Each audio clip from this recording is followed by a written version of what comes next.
आज का भी जो मॉड्यूल है ये भी हम लोग पहले डिस्कस कर चुके हैं, हम लोग पढ़ चुके हैं कि मोबाइल फ़ोन का आजकल जो हम लोग मोबाइल फ़ोन यूज़ कर रहे हैं, उसमें picture, data, apps, personal data बहुत सारी चीज़ें हम लोग स्मार्टफ़ोन में ही रखते हैं। तो उसको हम कैसे सेफ रखें, हमें कौन-सी पिक्चर कैसे लेनी चाहिए, कैसे इसका मतलब डेट एंड टाइम क्या होना चाहिए, कैसे सेफ होनी चाहिए, इस पे चर्चा करेंगे।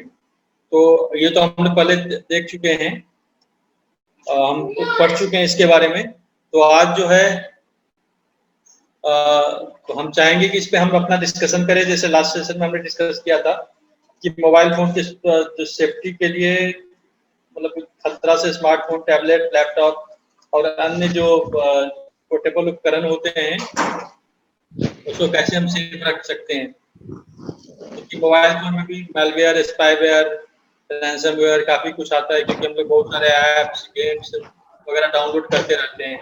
मोबाइल के किसी भी लैपटॉप में, किसी भी डेस्कटॉप में ला करके अपनी डेटा डाउनलोड करते हैं। तो हम चाहेंगे कि आप लोग मतलब हम डिस्कशन करें उस पे, क्योंकि सबको कुछ ना कुछ नॉलेज तो हो ही गया होगा। मोबाइल फ़ोन के बारे में हम बता रहे हैं कि मोबाइल में हम सिक्योरिटी कैसे कर सकते हैं, अपने मोबाइल को हम ज़्यादा से ज़्यादा सिक्योर कैसे बना सकते हैं, और मोबाइल में हमें क्या-क्या खतरे होते हैं अगर मोबाइल आप चलाते हो तो, ठीक है। तो मोबाइल सुरक्षा खतरों से स्मार्टफ़ोन, टैबलेट, लैपटॉप और अन्य पोर्टेबल उपकरणों की सुरक्षा है। मोबाइल सिक्योरिटी का मतलब ये होता है कि आपका जो मोबाइल या टैबलेट या फिर लैपटॉप या फिर पोर्टेबल कोई भी उपकरण है, तो उसकी सिक्योरिटी कैसे करी जाए। एक मोबाइल डिवाइस कई खतरों में ग्रस्त है, जिनमें से कुछ में malware, spyware, ransomware, drive bye download, fishing, असुरक्षित नेटवर्क कनेक्शन, असुरक्षित वेबसाइट और ईमेल शामिल हैं, जिनके बारे में हमने अपने पिछले सेशंस में चर्चा की थी। ये आपके डिवाइस को डाउनलोड किए गए ऐप्स के माध्यम से भी दर्ज कर सकते हैं। तो बेसिकली अगर बात को समझें तो वायरस के बारे में हमने पहले बात की थी कि वायरस क्या होता है, और वायरस और ईमेल्स और वेबसाइट, जो भी हमारी इनसिक्योर वेबसाइट्स और ईमेल्स होते हैं, उनके थ्रू कैसे हम अपने मोबाइल में वायरस को एंट्री देते हैं। अगर आप किसी ऐसी वेबसाइट पे जाते हैं जो इनसिक्योर है और वहां से आप कुछ डेटा डाउनलोड कर लेते हैं, या फिर कोई ऐसा ईमेल आता है आपके पास जिसमें वायरस है और उसको आप अगर ओपन कर लेते हैं, तो वो आपकी डिवाइस में वायरस पहुंचा देगा और वहां से फिर आपकी डिवाइस करप्ट हो जाएगी, वो वायरस से अफेक्टेड हो जाएगी। तो ऐसा हमें बिल्कुल नहीं करना चाहिए होता है। अभी नेक्स्ट स्लाइड में लिखा है कंप्यूटर उपयोगकर्ताओं की संख्या की तुलना में आज मोबाइल उपयोगकर्ताओं की संख्या अधिक है। अगर आज की जैसे बात करें तो मोबाइल ज्यादा लोग इस्तेमाल करते हैं, जबकि कंप्यूटर बहुत कम लोग इस्तेमाल करते हैं। क्यों? मोबाइल जो है वो पोर्टेबल है, हर किसी के पास रहता है, ठीक है। लैपटॉप आदमी हर जगह नहीं ले जा सकता, और स्मार्टफोन्स तो आजकल लैपटॉप का सारे ही काम कर देते हैं, लगभग सभी कुछ हो जाता है मोबाइल से। तो नतीजतन कई कंपनियों ने ग्राहकों को बनाने और बनाए रखने के लिए मोबाइल माध्यमों का उपयोग करने की आवश्यकता महसूस की है, इसलिए डाउनलोड करने के लिए कई एप्लीकेशन उपलब्ध हैं। तो मोबाइल, जैसे मैंने अभी बताया कि स्मार्टफोन्स जो है वो सारा ही काम कर देते हैं जो एक लैपटॉप या कंप्यूटर से होता था। तो वो सारा काम करने के लिए आपको डिफरेंट ऐप्स का इस्तेमाल करना पड़ता है मोबाइल में, और उन ऐप्स को चलाने के लिए आपको ऐप्स को डाउनलोड करना पड़ता है। तो जब आप ऐप्स डाउनलोड करते हैं, तो आप मान लीजिए अगर वर्ड की हम सिर्फ बात करें कि एमएस वर्ड अगर हमें कुछ टाइप करना है, तो एमएस वर्ड की अगर आप प्ले स्टोर पे सर्च करोगे तो बहुत सारी ऐप्स हैं। अब कौन सी सिक्योर है, कौन सी अच्छी है, इसका फैसला आपको करना होता है। वो हम पहले भी बता चुके हैं कि कैसे करना होता है। अब कहाँ से एप्लीकेशन प्राप्त करें? अगर आपके पास आईफोन है तो एप्पल ऐप स्टोर से आप डाउनलोड करें। अगर आपके पास एंड्रॉइड है तो आप गूगल प्ले स्टोर से डाउनलोड करें। अगर आपके पास विंडोज का फोन है या फिर आप लैपटॉप वगैरह चलाते हैं तो माइक्रोसॉफ्ट स्टोर से डाउनलोड करें। तो ये आपके कुछ जो एप्स के प्लेटफॉर्म हैं, यहाँ से अगर आप डाउनलोड करेंगे तो आपको सिक्योर एप्लीकेशंस मिलेंगी। अगर आप किसी और वेबसाइट से जाके डाउनलोड करते हैं तो यहाँ पे आपको सिक्योरिटी कम है, मुश्किल है कि सिक्योरिटी मिले आपको। Sir next slide. तृतीय पक्ष एप्लीकेशन क्या है? थर्ड पार्टी एप्स के बारे में यहाँ पे बताया गया है। जी जी, थर्ड पार्टी एप्स के बारे में बताया गया है कि थर्ड पार्टी एप्स क्या होता है। अभी तक जो एप्स डाउनलोड करते हैं वो इनबिल्ट होते हैं या फिर मोबाइल के एप्लीकेशन के साथ ही आते हैं, और थर्ड पार्टी एप्स जो होते हैं वो बिल्कुल डिफरेंट होते हैं, मतलब कि उसका यूजर जो होता है ना वो रजिस्टर्ड नहीं होता है, या होता भी है तो उसमें वो इन्वॉल्व नहीं रहता है। तो इन प्लेटफॉर्म में थर्ड पार्टी एप्स की संख्या भी शामिल है। उनमें से लाखों डेवलपर्स या कंपनियां एप्पल या गूगल से नहीं आईओएस या एंड्रॉइड डिवाइस पर काम करने के लिए ऐप बनाती हैं। वे ऐप थर्ड पार्टी ऐप हैं। तो एक थर्ड पार्टी ऐप एक सॉफ्टवेयर एप्लीकेशन है जो किसी मोबाइल डिवाइस या इसके ऑपरेटिंग सिस्टम के निर्माता के अलावा किसी और द्वारा बनाया गया है। जैसे मैंने अभी आपको बताया कि किसी और द्वारा बनाया गया, किसी और के थ्रू बनाया गया है, उस डेवलपर ने नहीं बनाया, जिसने ये मोबाइल बनाया है या जो एंड्रॉइड का जो आपका होल्डर है उसने नहीं बनाया है, किसी और, मान लो मैंने बना दिया तो मैं एक थर्ड पार्टी ऐप का ओनर हो गया। ठीक है, तो क्या ये थर्ड पार्टी ऐप्स सुरक्षित हैं? यदि आपके पास अत्यधिक अनुमतियां हैं या सर वो रह गया पीछे,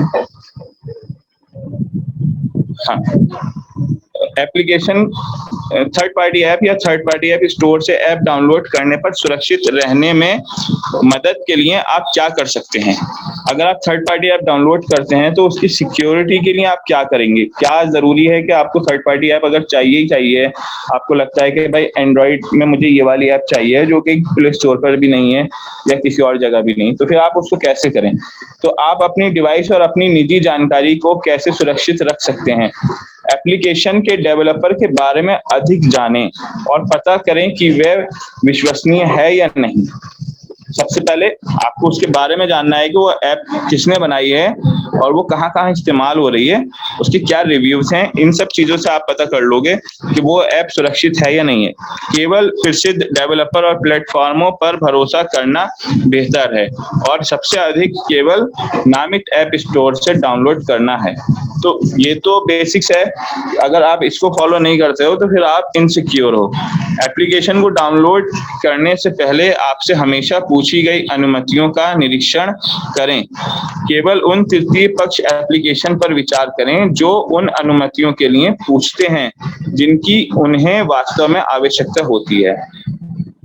तो आप इस बात को समझ गए होंगे कि अगर आप कोई भी ऐप डाउनलोड करते हैं, जब वो आपसे परमिशंस मांगता है तो भाई ये परमिशन, मान लीजिए फोटो अलाउड, कॉन्टेक्ट्स अलाउड, ये सब चीजें आती है ना, उसमें अगर वो आपसे ज्यादा मांगता है, जो एक बेसिक ऐप मांगती है 3-4 चीजें ही मांगती है, अगर उससे भी ज्यादा मांगता है थर्ड पार्टी एप्लीकेशन आपसे परमिशंस, तो उसको आप नहीं करें। क्योंकि अगर आप ज्यादा उसको परमिशन दे देंगे तो वो फिर आपके मोबाइल में और आपकी जानकारी को होल्ड करने लगेगा और वहां से फिर आपकी इनसिक्योरिटी बढ़ जाएगी और वो उसको पूरे राइट्स मिल जाएंगे कि वो वहां से कुछ भी छेड़खानी कर सकता है, जो भी डेवलपर है या फिर ऐप का जो भी उसका मालिक होगा। तो थर्ड पार्टी ऐप के बारे में जैसा कि अकबर ने बताया है कि थर्ड पार्टी ऐप हमें डाउनलोड करना चाहिए या नहीं करना चाहिए। अगर हम थर्ड पार्टी ऐप डाउनलोड करते हैं तो उस ऐप के जो रिव्यू है वो देख लें, हम कस्टमर रिव्यू क्या है, तो वो कितना सेफ है, ये सारी चीजें गौर करने के बाद ही हम थर्ड पार्टी ऐप डाउनलोड करें। नहीं तो जो ऑथराइज स्टोर है वहीं से हम डाउनलोड करें, क्योंकि थर्ड पार्टी ऐप डाउनलोड करने से थोड़ा सा जोखिम रहता है। जो प्राइवेसी आपका है वो खत्म होने की समस्या है। हो सकता है आपका कोई मतलब कोई मैसेज कर रहे हैं वो लीक हो जा रहा है, कोई पर्सनल इंफॉर्मेशन लीक हो जा रहे हैं, इसलिए हम थर्ड पार्टी ऐप कोशिश करें कि डाउनलोड नहीं करें। अगर कर रहे हैं तो रिव्यू देखने के बाद ही हम डाउनलोड करें।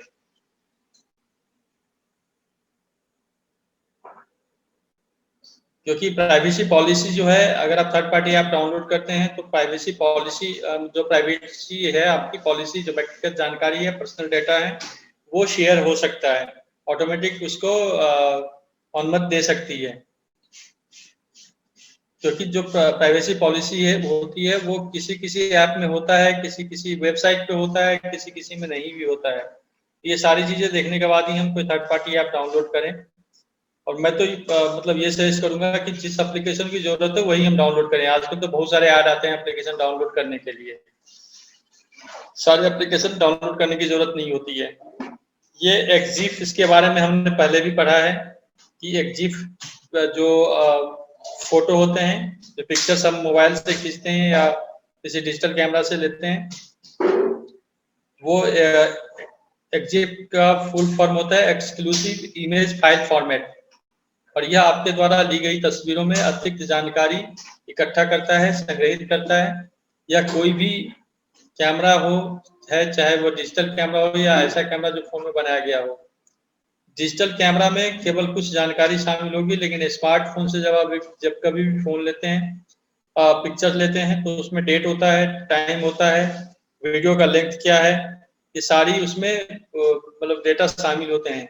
लेकिन डिवाइस के आधार पर यह जानकारी को संग्रहित कर सकता है, जो कि बहुत अधिक निजी है, जो कि जियो लोकेशन है, जो एक प्राथमिक मतलब ये यहाँ पे ये बता रहा है कि जब भी आप फोटो लेते हैं तो वो किसी भी व्हाट्सएप ग्रुप पे उसको शेयर करते हैं या किसी मेल पे, तो डिजिटल ये सारी चीजें जब भी हम फोटो लेते हैं स्मार्टफोन से, किसी का पिक्चर लेते हैं, तो ये सारी डिटेल्स उसमें आ जाता है। तो इसलिए हम जब भी फोटो लें अपने स्मार्टफोन सेटिंग को ऐसा करके रखें जिसमें ना तो डेट है ना तो टाइम है।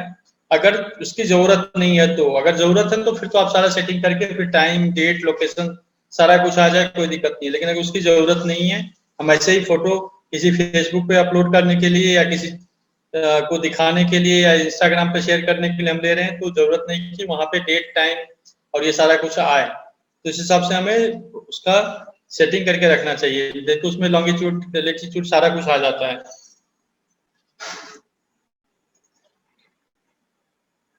ये सेटिंग दिखाएगा कि कैमरा में हम कैसे सेटिंग करें, कहाँ से सेटिंग करें। यह महत्वपूर्ण है कि आप जानते हैं कि किसी भी जानकारी को साझा करते समय अपने फोन का सही उपयोग कैसे करें और खुद को उजागर न करने के लिए कुछ बुनियादी सुरक्षा आदतें बनाएं।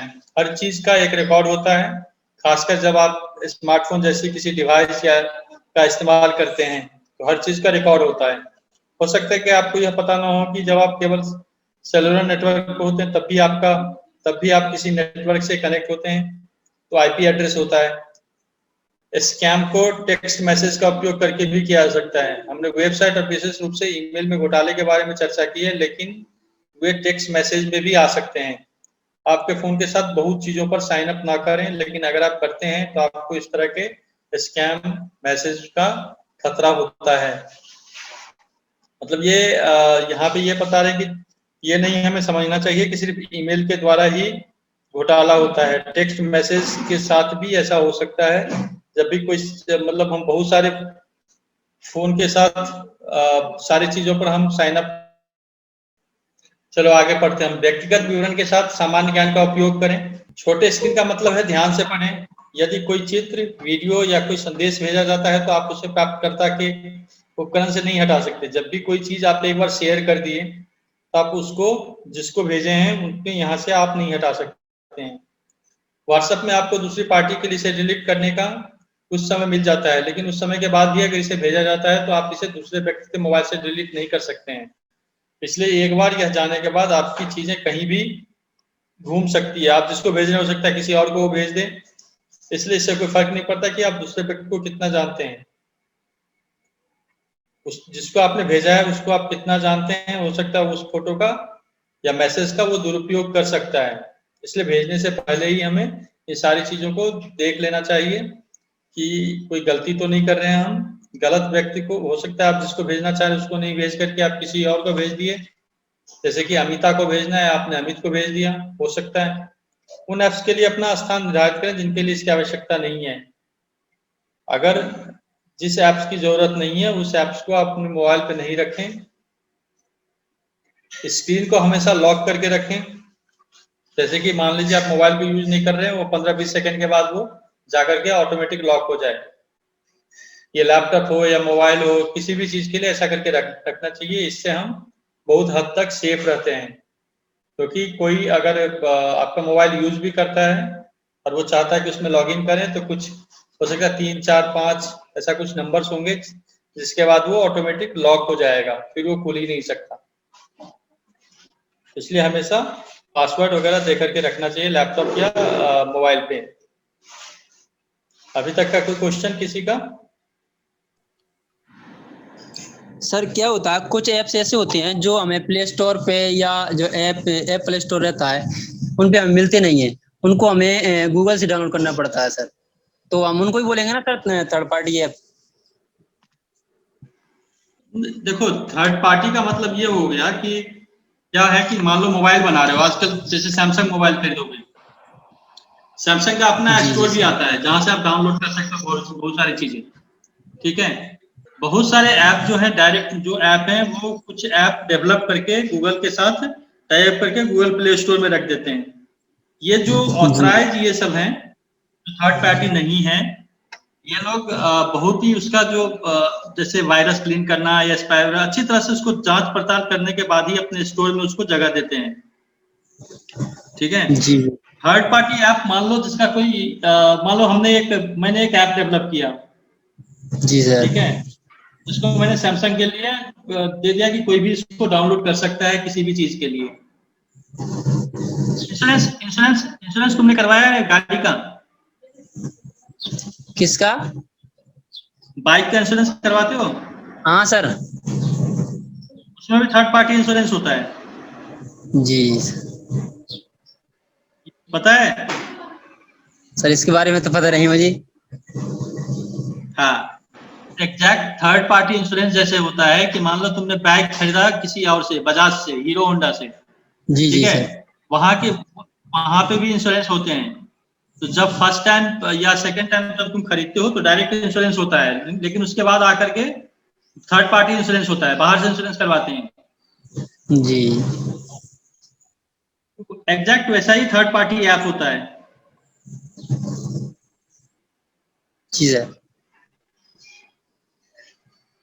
ठीक है, अब यहाँ पे हम पासवर्ड के बारे में देखेंगे कि पासवर्ड कैसा होना चाहिए, नहीं होना चाहिए। बहुत बातें हमने करी है पासवर्ड पे। अब आप लोग बताइए कि पासवर्ड कैसा होना चाहिए नहीं होना चाहिए, और कौन सहमत है कौन सहमत नहीं है इस बात से। अदयराम, तुम स्टार्ट करो एक बार पासवर्ड के बारे में। पासवर्ड सर हमें इसको कैसा रहना चाहिए, कैसा होना चाहिए? पढ़ना ठीक नहीं है है, सर। ऐसे ही बताओ पासवर्ड कैसा होना चाहिए। पासवर्ड से हमें किन किन चीजों को सेफ सिक्योर करके रखना चाहिए, कहाँ कहाँ पे पासवर्ड हमें देना चाहिए, पूरे पासवर्ड के बारे में एक बार जानकारी दो।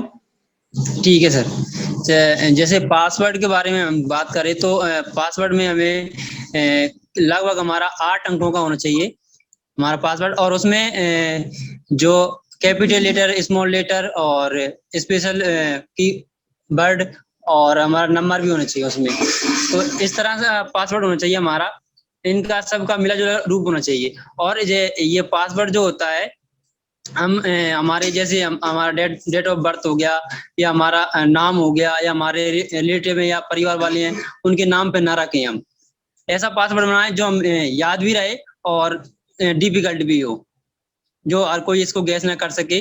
अगर हम मान लो किसी को कहीं भी हम साइन अप कर रहे हैं हमारे पासवर्ड से, तो उसमें रिमेम्बर मी का भी ऑप्शन आता है, तो उसको भी हम ना करें। क्योंकि मान लीजिए मैं मेरे मोबाइल में उसको रिमेम्बर मी करके रखता हूँ, अगर मान लो कोई दूसरा व्यक्ति है उसको उसको मेरी अनुमति के बिना भी खोल सकता है, या लैपटॉप में कह सकते हैं हम। तो हम ऐसा भी ना करें उसमें।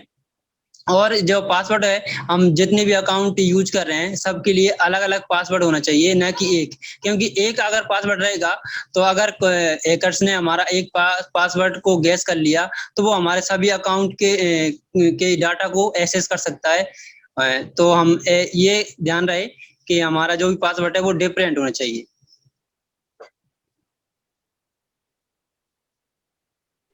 किसी का कोई सवाल है जो दयाराम ने बताया वो कितना सही है कितना गलत है, या कोई सहमत है इनके बात से या सहमत नहीं है?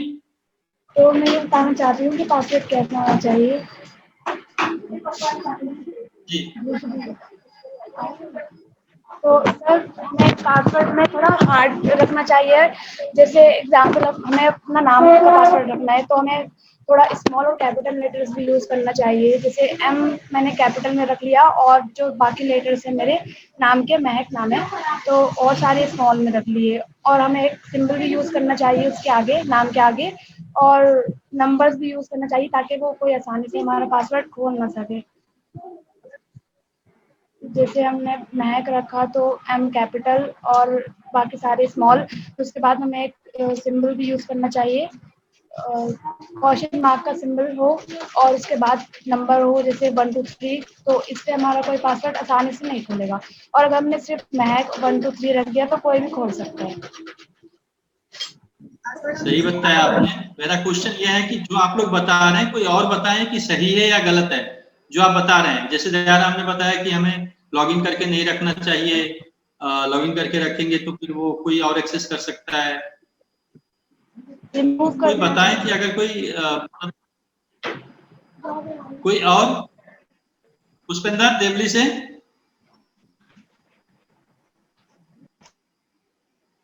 पुष्पेंद्र, जी सर। दयाराम बिल्कुल ने जो सही बताया वो क्या सही है या गलत है, एक बार बताओ उसको कि पासवर्ड कैसा होना सर। चाहिए।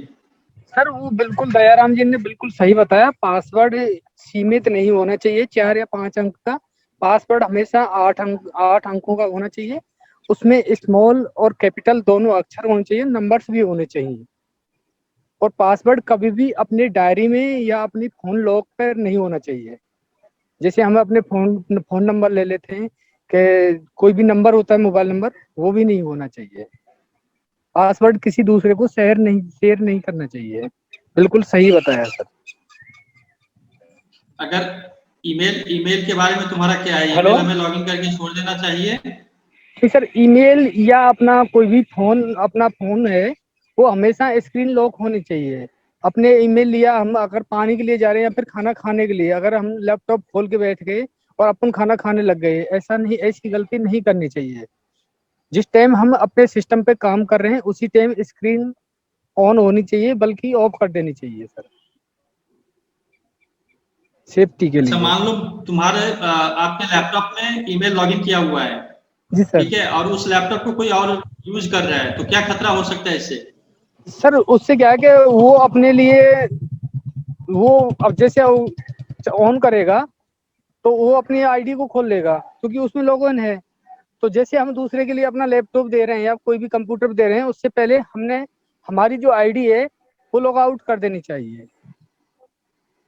जिस किसी की आईडी है वो लॉग नहीं, आउट वो कर खोल देनी। लेगा तो ठीक है, वो जी खोल लिया ठीक है, आपका ईमेल पढ़ लिया जी ठीक है, और क्या कर सकता है वो? सर, वो अपनी आईडी से किसी अन्य थर्ड पर्सन के लिए मेल भी भेज सकता है। अच्छा, तो इससे कोई खतरा है? जी सर, खतरा हो सकता है सर। धोखाधड़ी भी कर सकता है? चांस होते हैं सर, वो अपना ही कोई भी पर्सनल डॉक्यूमेंट्स हैं उनकी भी चोरी हो सकती है सर। ठीक है। जी सर। और कोई कुछ और कोई शेयर करना चाहेंगे? सर एक एग्जांपल बताऊं सर, अभी 2 दिन पहले ही हुआ था मेरे साथ, तो शेयर करूं सर? जी, बताओ बताओ। सर क्या है सर, मैंने जो गाड़ी ली थी सर, वो क्या है, उस पे थी कि मतलब लोन पे है सर, है ना। तो उसकी सर मैं महीने किस्त जमा करता हूँ। तो पता नहीं सर वो जो उन्होंने फोन किया, उनको कैसे पता चल जाता है कि इन्होंने कि ये लिया है नहीं लिया। तो उनका मेरे पास कॉल आता है, तो वो बोलते हैं मैं कि हीरो फाइनेंस से बोल रहा हूँ, और आपने जो गाड़ी का लोन है लिया है उसकी किस्त कटेगी। मेरी सर जैसे 8 तारीख को कटती है ना सर को, तो 2 या 3 को आया था मेरे पास कॉल कि लॉकडाउन की वजह से या कुछ बैंक प्रॉब्लम की वजह से आपकी जो राशि है वो बैंक खाते से नहीं कटेगी। तो उन्होंने पूछा मेरे से कि आप फोन पे यूज करते हो? मैं यहाँ करता हूँ सर। तो कि आप ऐसा करो, मैं आपको अकाउंट नंबर दे रहा हूँ, इस पे आप भेज दो और आपकी जो किस्त है वो उससे कट जाएगी। और आप अगर आप अभी भी सेंड करते हो ना, तो आपकी दो अगली किस्त है वो माफ कर दी जाएंगी। तो सर मैंने सोचा मैं कि ऐसा कौन कर सकता है, तो मैंने सर उनका कॉल काटा और मैंने जो हम यहाँ पे ब्रांच है समरानिया में, उनके पास कॉल किया। तो उन्होंने बोला था मेरे से कि हाँ हमने या किसी ने यहाँ इस तरह कोई कॉल नहीं किया। तो फिर मैंने काट के उसको सर दोबारा लगाया उसको पास फोन, मैंने वैसे ही उसको मजाक में सर मैंने आपको पेमेंट भेज दिया ऐसे करके। और फिर बाद में पूछा तो वो चेक करने लग गया, चेक करने के बाद सर नहीं आया। तो फिर मैंने उसको सर अच्छा सुनाया फिर। ठीक है, ये फर्जरी कॉल आ रहे हैं आजकल। जी ठीक है। सर अभी 2-3 दिन पहले ना मेरा एक दोस्त है, जी। उसने फोन पे, उसके पास 2 लड़के आए, कोई मतलब बाहर अदर स्टेट के से, यूपी से, और उसको बोलने लग गए कि हमें पैसों की बहुत ज्यादा जरूरत है और हम आपको फोन पे कर रहे हैं और आप हमें कैश दे दो। तो मेरा जो अच्छा। दोस्त है उसने उसको 7,500 रुपया कैश दे दिया और उन्होंने उसको फोन पे किया। अब फोन पे तब तक पेमेंट आई नहीं थी, तो उन्होंने उस लड़के को स्क्रीनशॉट दे दिया पेमेंट का और ये बोल दिया कि सर्वर अच्छा। डाउन है, आपके पास पेमेंट आ जाएगी, और स्क्रीनशॉट पे सक्सेसफुल पेमेंट दिखा रहा है। अब उस लड़के के पास ना तो पेमेंट आई है, और अगर वो अपने पेटीएम बैंक पे पता कर रहा है तो वो लोग ये बोल रहे हैं कि आपकी कोई ट्रांजैक्शन हुई नहीं है। अब प्रॉब्लम ये आ रही है, अगर ट्रांजैक्शन हुई नहीं है तो फिर वो स्क्रीनशॉट सक्सेसफुल कैसे हो रहा है, और उसके पास पेमेंट अभी तक नहीं आई है, 10-15 दिन पहले की बात है। ट्रांजैक्शन हुई नहीं है, वहां पे सक्सेस दिखा रहा है। हाँ, स्क्रीनशॉट पे सक्सेसफुल आ रही है पेमेंट, और उस लड़के के पास अब तक पेमेंट भी नहीं आई है। मोबाइल नंबर सही था जो? हाँ, नंबर सही था, जो सक्सेस नंबर सही था, बिल्कुल। उसमें नंबर भी उसी का दिखा रहा है। कस्टमर केयर क्या बोल रहा है? कस्टमर केयर क्या बोल रहा है? आपकी कोई ऐसी कस्टमर ट्रांजैक्शन केयर क्या बोल रहा है? ये बोल रहा है कि सर आपकी कोई ट्रांजैक्शन नहीं नहीं थी ना है, वो फिर। तो उसको ये बोल रहे हैं कि आपको पागल बनाया गया है। आजकल ये सिस्टम चल रहा, बताया कि कोई फोन पे मतलब पेटीएम पे स्क्रीनशॉट की एडिटिंग हो जाती है, बताई, और लोगों के पास भेज देते हैं, मतलब फेक स्क्रीनशॉट भी चल रहे, बताए। सर पॉसिबल है ये सर? लेकिन फिर उसमें टाइमिंग भी वही आ रही है जिसमें वो पॉसिबल है, payment पॉसिबल है। ठीक। अब उसका क्या हो सकता है सर, वो तो 7,500 रुपए से सब गया। कुछ आएगा। गया गया गया उसका गया। जब कस्टमर केयर बोल रहा है कोई ट्रांजेक्शन नहीं हुआ है तो वो 7,500 रुपया गया उसका। कोई सॉल्यूशन नहीं है, कुछ नहीं कर सकते आप ना, क्योंकि कस्टमर केयर बोल रहा है आपको कोई ट्रांजेक्शन नहीं हुआ। अगर ट्रांजेक्शन हुआ रहता, फिर ट्रांजेक्शन फेल दिखाता, तब कोई बात है। लेकिन वो जब बता रहा है कि कोई ट्रांजेक्शन ही नहीं हुआ है, तो इसका मतलब वो पागल बनाया है, किसी और ऐप को लेकर के, पेटीएम सामने रख करके, दिखा करके, किसी और ऐप को यूज करके पैसा भेज दिया उसने अपने अकाउंट में। अच्छा जी, ठीक है। ठीक है जी।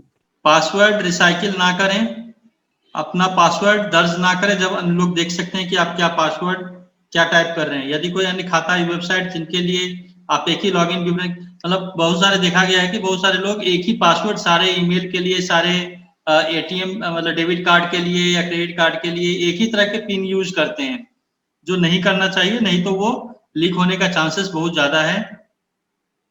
अपना पासवर्ड किसी ईमेल या फोन पे नहीं बताना चाहिए, ईमेल से नहीं भेजना चाहिए, व्हाट्सएप पे शेयर नहीं करना चाहिए कि ये हमारा पासवर्ड है। आजकल देखते हैं कि डेबिट कार्ड का नंबर, लोग क्रेडिट कार्ड का नंबर व्हाट्सएप पे शेयर करना स्टार्ट कर देते हैं कि ये मेरा पासवर्ड है, क्रेडिट कार्ड नंबर है, ले लो, किसी अपने परिचित को दे दें। नहीं देना चाहिए कभी भी कॉमन सोशल मीडिया वाले प्लेटफॉर्म पे, नहीं तो वो पासवर्ड लीक होने का चांसेस बहुत ज्यादा होता है। ये मॉड्यूल आज लास्ट था, ठीक है। जो अब तक हमने पढ़ा है वो मतलब लास्ट था, वो यहीं तक था। अब आपका कोई क्वेश्चन, कोई क्वेरी हो तो बता सकते हैं, नहीं तो हम एक फीडबैक या क्वेश्चनर फॉर्म भेजेंगे जो आप लोगों को फिलअप करना होगा। और दूसरी, जो भी कोऑर्डिनेटर या जो भी हैं, कितने कितने नंबर्स हुए, एटलीस्ट नंबर्स हमें, मेरे मोबाइल नंबर शायद सबके पास होंगे, आप मुझे व्हाट्सएप पे भेज दीजिए कि कितने, या फिर साइबर सेफ्टी वाले जो ग्रुप है उस पर लिख के भेज दीजिए किस लोकेशन से कितने कितने नंबर्स पार्टिसिपेट हुए हैं इसमें। कोई क्वेश्चन हो तो आप पूछ सकते हैं अभी। हेलो सर, मैं सिमरन, गुड मॉर्निंग। जी सर कॉल आती है, उस पे ये जी, बोलते पूछिए। हैं कि आपको सिम चालू रखनी है, ऑन रखनी है, तो आपको मैं पासवर्ड वो कोड सेंड करता हूँ, वो कॉल स्क्रीनशॉट लेके भेज दो मुझे, आपकी सिम ऑन रहेगी। जी सर बोलिए। देखो, इस तरह के, मैं समझ गया आपकी मैसेज, इस तरह के कोई भी कॉल या मैसेज या ओटीपी वगैरह नहीं आता है किसी बैंक से या किसी टेलीकॉम सर्विस प्रोवाइडर से कि आपका सिम बंद हो रहा है, आप सिम चालू करवा दो। सिम आपका बंद हो रहा है, उनको क्या पड़ी है, ठीक है। जी सर। तो इसमें खुद आपको मतलब ऐसे कोई भी पासवर्ड ओटीपी आपको शेयर नहीं करने हैं, क्योंकि कोई भी बैंक या कोई ऐसे कॉल नहीं करता है। ठीक है, या कोई टेलीकॉम सर्विस प्रोवाइडर ऐसे कॉल नहीं करता है कि आपका सिम बंद हो रहा है, आपका एटीएम डेबिट कार्ड बंद हो रहा है या बंद हो गया है, आप एक ओटीपी भेजा गया है वो आप मुझे दो, या कोई ट्रांजैक्शन मतलब किसी भी चीज के लिए, तो ऐसे आप शेयर मत कीजिए किसी के भी साथ। जी सर, थैंक यू सर। और कोई क्वेश्चन किसी का? तो हम समाप्त करते हैं यहाँ पे।